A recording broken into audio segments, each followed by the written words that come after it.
North ইংল্যান্ডের বিভিন্ন কমিউনিটির লোকজনের অংশগ্রহণে জমকালো আয়োজনে স্পাইস সিটি জার্নালের ব্যবস্থাপনায় গত রোববার ওল্ডহামের গ্র্যান্ড ভেন্যুতে অনুষ্ঠিত হয়ে গেল শাদী মিলন ওয়েডিং ফেয়ার।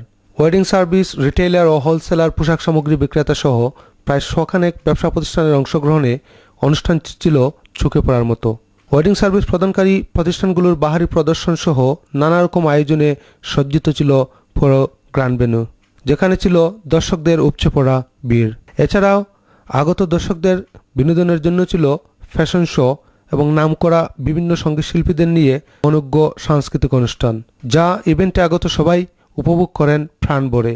এবং ইভেন্টে আগত অনেক দর্শক এরকম ব্যতিক্রমধর্মী একটি আয়োজনের জন্য কর্তৃপক্ষের প্রশংসা করেন। This wedding fair, I would say, has been very successful.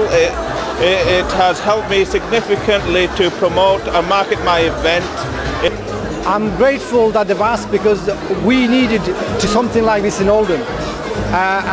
We've done one last year on a smaller scale, but this is a much larger scale.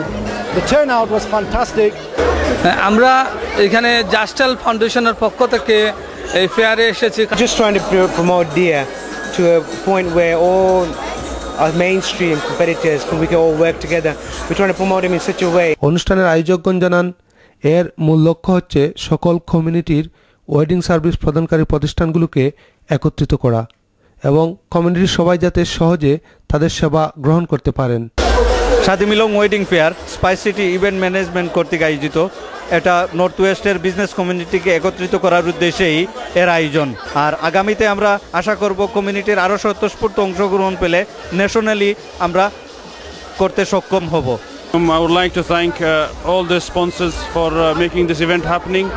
We from the Spice City aim to promote cultural values, Islamic values through our events and engage with the wider community and bringing business and public together. Spice City জার্নালের আয়োজনে Shadi Milan wedding ফেয়ারে আগত দর্শক এবং ব্যবসা প্রতিষ্ঠান সহ সবাই মনে করেন এটি একটি সফল ইভেন্ট এবং ভবিষ্যতেও এ ধরনের আয়োজনের ধারাবাহিকতা অব্যাহত রাখার আশাবাদ ব্যক্ত করেন। ওল্ডহামের গ্র্যান্ড ভেন্যু থেকে Maudud Ahmed, Channel I news.